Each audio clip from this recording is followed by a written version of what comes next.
Hello guys and welcome back to a new video. If you will enjoy it, don't forget to leave a like and share your thoughts in the comments to help me boost this video. Thanks.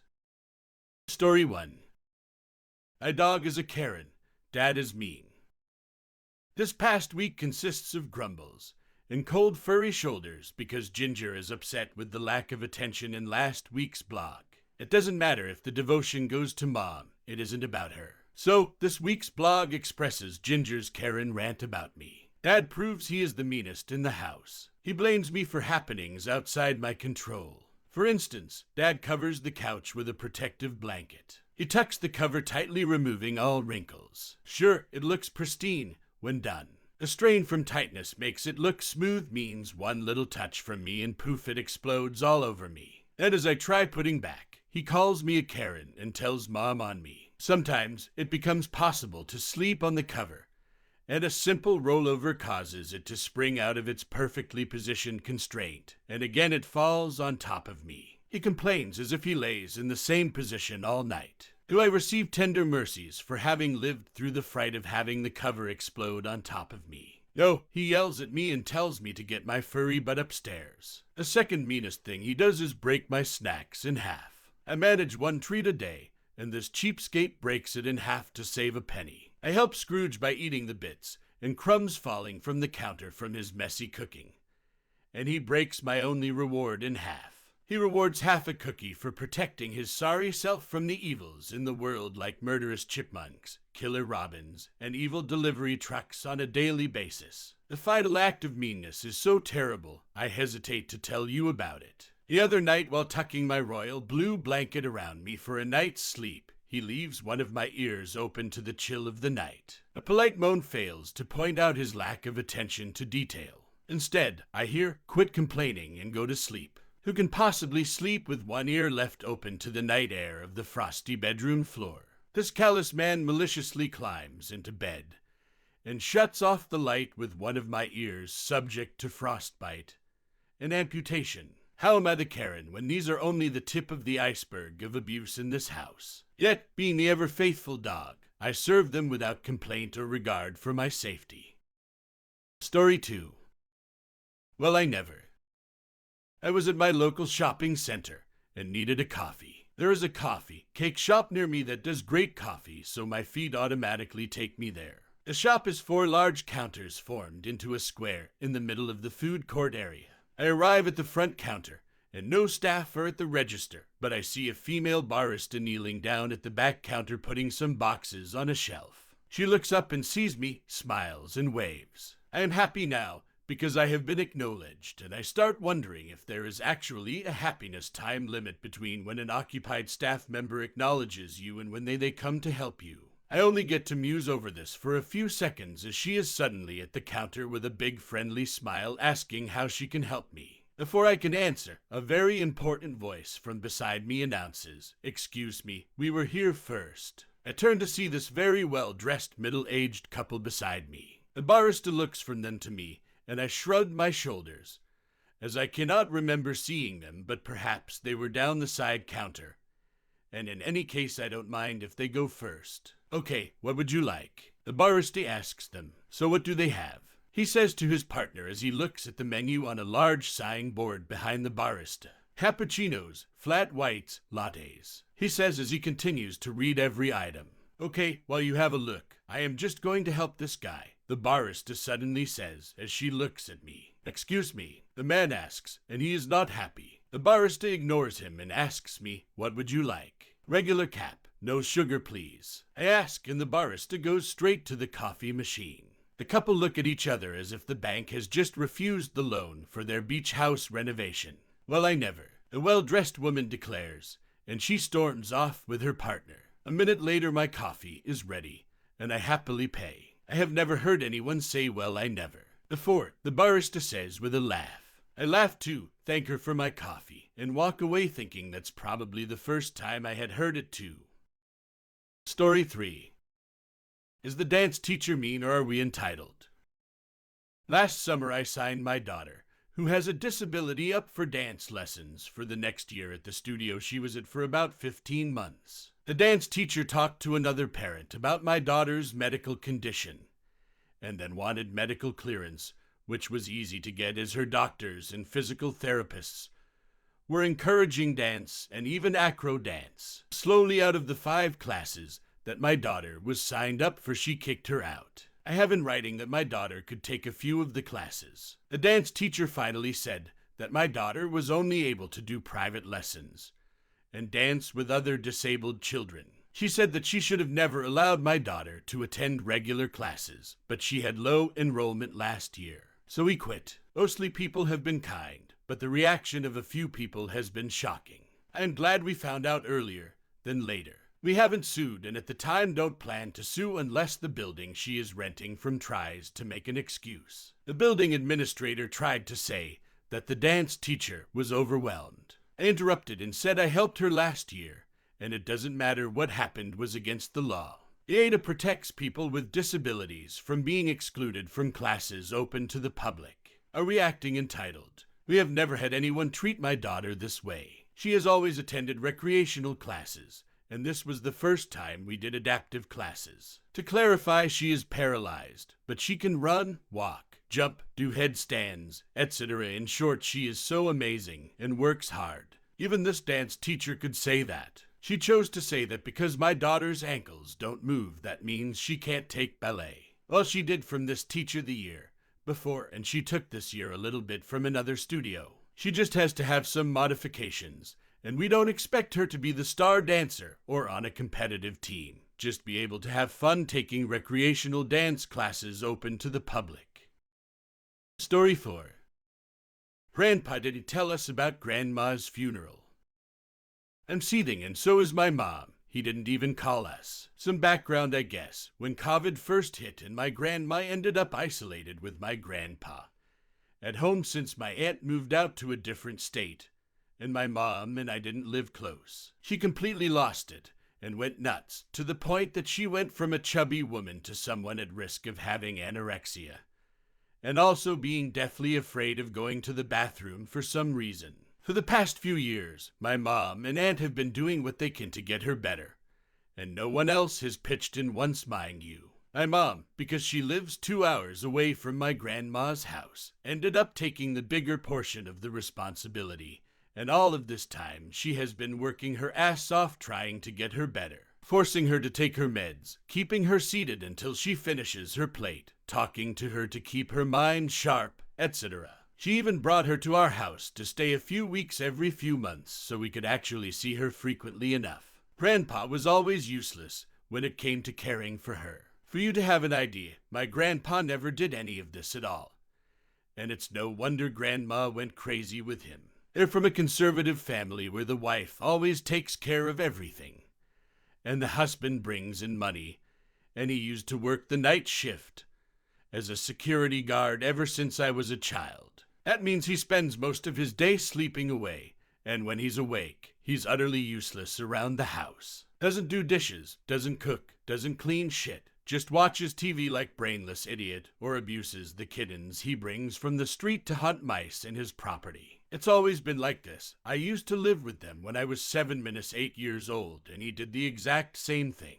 I was a kid back then, so I never noticed how much of an ass he was, but I can see now that he didn't even care that much about his children or grandchildren either. To the point we'd at most eat peanuts together on the sidewalk in silence, and nothing else. And he also never visited my cousins, who literally lived on the same street a few houses down. But I digress. Thing is, Grandma had been getting worse, and 2 days ago she passed away due to health complications. I was broken, and so was Mom, because Mom had been planning on bringing her home again with us when her issues flared up and she had to get taken to the hospital. Can you guess who refused to take her there even though she was also having trouble breathing the day before? In any case, her death was very sudden, and we were really lost. We were expecting a day or two to think by ourselves. We thought Grandpa still had to organize himself and get off his ass for once in his life. That is until my mom got a phone call from an aunt from Grandpa's side of the family, grilling us for not showing up to the funeral a day after Grandma's death. Can you fucking guess what happened? Grandpa organized the whole funeral by himself in a day, paying out of pocket from his lottery funds he won a small sum a month ago, and he called everyone from his side of the family, but not from Grandma's. Literally no one, not a single person that she knew and loved. That piece of shit knew that my aunt, his daughter, was still stuck on an 11-hour drive all the way home to attend the funeral. And he still held it anyway. He didn't call us to say where it was or when, didn't warn us at all. And we wouldn't have even known if that aunt hadn't called to chew us out 10 minutes before Grandma was to be buried. Suffice to say, my aunt got here yesterday late at night, and she and Mom visited the closed grave since they couldn't attend the actual funeral. Grandpa's side of the family has been bad-mouthing us like we're at fault, when they hadn't even called Grandma once while she was down in the gutter mentally, not even to say a hello in 3 years. I hope karma gets to them, and I hope Grandpa is happy with being alone forever. He's not going to see any of his grandkids again, not even my 3-month-old baby sis, and his house is going to stay empty. Have fun doing all of the housework you pushed on Grandma her whole life. Maybe ask your dear family to come around and help. We're cutting them all off effective immediately, and now I'm just angry man. I wasn't going to go because I didn't want to replace the image of my alive Grandma with one of her on a coffin. But watching my mom cry while having to mourn through badly taken pictures of her in a casket really shook me. Story 5. A longtime friend prefers her conspiracy theories over me.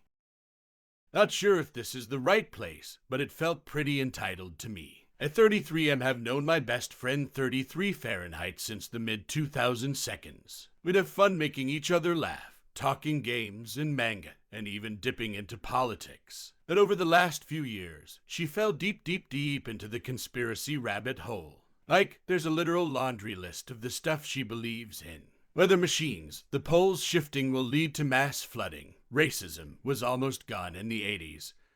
But MTV brought it back. The 2020 election was stolen. The Supreme Court has no real power, and the Democrats are the ones that overturned Roe v. Wade. Biden is consolidating power. The Japanese fled during the war due to forced vaccines. Many conspiracies about COVID and the vaccine. For the record, she's not pro-Trump. She's anti-government. She also doesn't believe in any anti-Semitic shit since she's Jewish herself. But these have really colored her world. I mentioned how my mother was having dizzy spells, and she asked when was her last booster. However, 2 incidents happened that lead to wanting to cut ties. Both COVID-related. One on how the vaccine isn't a cure-all, when it never was, and she demanded I wake up. I told her that some people won't change their minds. She ignored me for a month, coming back to tell me that really hurt, and she's considering ending our friendship. And last month, she was going off on COVID being a bioweapon.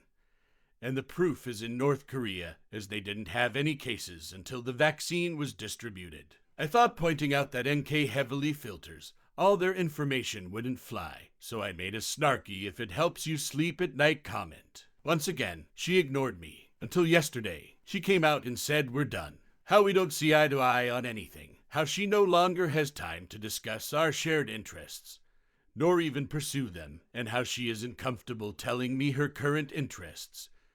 Conspiracy nonsense. That snarky comment was simply the last straw. I was crushed. A longtime friend wanting to cut ties over all this. I discussed this with other companions of mine, and they were pointing out how selfish she was acting, discarding our friendship in favor of bullshit. Then it hit me how hypocritical she was acting. She's someone that always goes on about people being too offended easily, and good comedy doesn't exist anymore. Yet she gets offended easily when I call that stuff out, and memories started flooding of nonsense she told me over the years. A lot about her health. Somehow she's had diabetes that she cured, swine flu, valley fever, AIDS, a heart condition, cancer, COVID twice, and yet she's still fit as a fiddle. Sounds more like Munchausen if anything.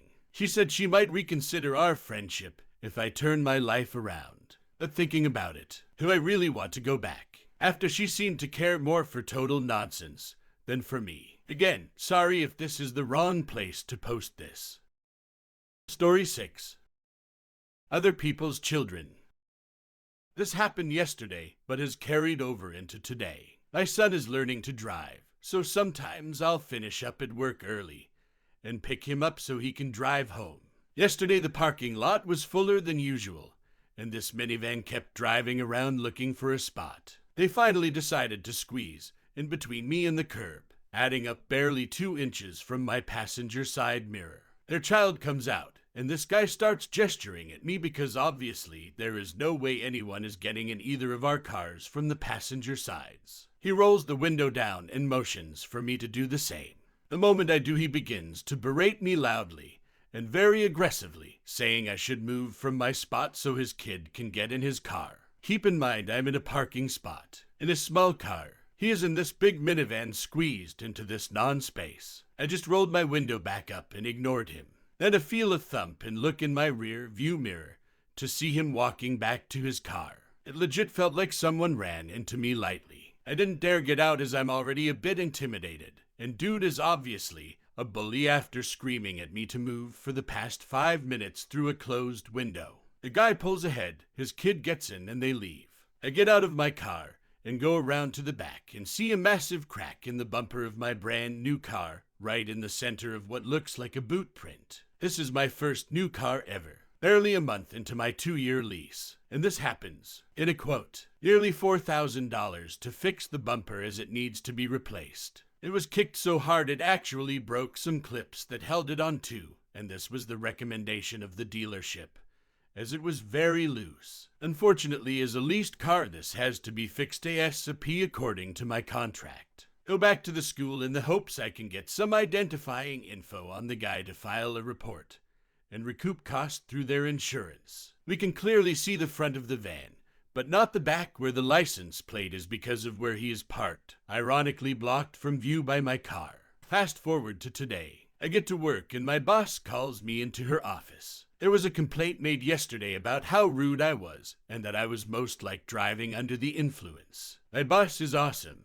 She knows full well there's no way I would do any of that, so she just gives me a heads up and that's it. It's almost 10 a.m. and I just answered a call. It was him, asking if disciplinary action has been taken yet. I interconnected my line to my boss, so I had a witness, and the convo was interesting. He had no idea it was me, and I was asking for details from the encounter. He gives them, not realizing I filed a police report the day before that wasn't likely to go anywhere as I had no license plate number or name. So, I just got emailed to me the guy's name, address, make, model, year of vehicle, license plate number. I just got off the phone with the police. I don't think he'll be happy to see them on his doorstep. Maybe he should have just been happy with vandalism instead of also trying to get me fired. Entitled people suck.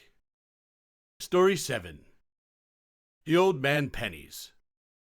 When I used to work at McDonald's several years ago, there was an old guy in his mid-50 seconds to early 60 seconds. He would always order pancakes and sausage with small coffee. His change was 1.08. I had 2 times forgot a penny. He cussed me out for a fucking penny. Told me, if you try to steal from me again, I will get you fired. For like 3 weeks, I didn't forget his little penny. When it was a slow day, a very slow day for some reason, the dude came back to order again. I gave him his change. The next thing I know, he started to reverse back to my window from the other one. My coworker was confused on what happened to him. He started going off about how I am trying to steal from him and everything, especially what wrong with my generation. Then he goes to my GM and tries to get me fired. Then my GM comes to me, says don't worry about it, not like $5 or something. The one thing that makes me laugh also about it too is that he said, what is wrong with your people? Referring to white people, I said, I am still asking myself the same thing about that too. I ended quitting that, and about over a year later, I saw him in the drive-through waiting spot. I waved at him, flicked him off, and went on my way. Story 8. Mommy would not buy her kid lunch over hockey cards. This tale of mommy horror took place in the early 2000s at a flea market I did back then. Involves the boy 13, his 3 sisters all younger, and she beast older than dirt. Now, before I continue, the sisters did nothing wrong. The kid comes up to my stand and starts to look. I had comics at the front, cards on a side table, action figures hung up, and graphic novels on the back wall. All things that creatures that she beasts like this hate. The boy sees some hockey cards that interested him and asked the price. They were $1.25, 5 for $5. Upper Deck Victory Hockey 2003. The creature of darkness goes off on the kid on what a waste these were.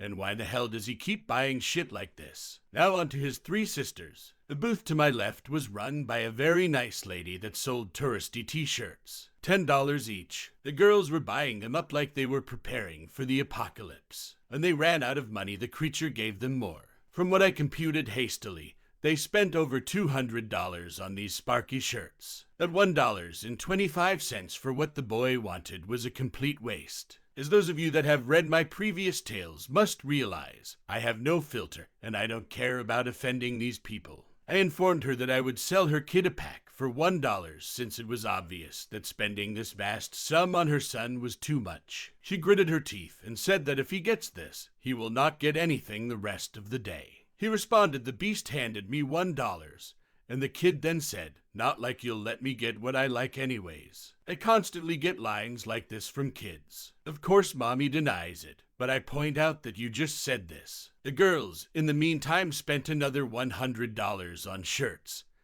and other items. Final score, daughters $300 plus son $1. About 20 minutes later, I decide to get some coffee from a lunch counter in the main building. Lo and behold, who is in front of me? Well, if I tell you, you haven't been paying attention. The daughters order each order, and mommy pays. She had to pay per order because the owner got screwed when a group ordered a lot and refused to pay because they changed their mind. Now the boy orders, and the creature states, "I told you that you weren't getting anything else the rest of the day. That'll teach you to get something I don't want you having." One of the daughters tried to give the kid some fries, and the witch told her, "You give him anything and I'll throw out your lunch." At this time, she did not realize I was behind her, a situation that I immediately rectified. I reached into my pocket and pulled out a dollar bill. I tapped her on the shoulder, and she turned around and saw me. I then stated rather loudly, "Since you obviously have no money left after spending over $300 on your daughters, I guess that $1 you spent on your son bankrupted you. Here's the dollar back." I then stated again loudly, "Kenny, since this woman is too cheap to buy her son food, I'll pay for it." Got my coffee, paid, and went back to my stand. As I left, people in the food court were yelling at her for being a witch, among other words. At no time did she respond to me, nor did she come to my booth to confront me. The next week, one of the farm stand vendors came to me and told me of his incident with her. He was at the food court during this and saw it. When they came to his booth, he gave the kid an apple. She slapped it out of his hand and said again, "I told you that you were not getting anything." He said he was calling the cops on her. Her response was basically laughter because that by the time they got there, she would be on Route 80 and would be 50 miles away.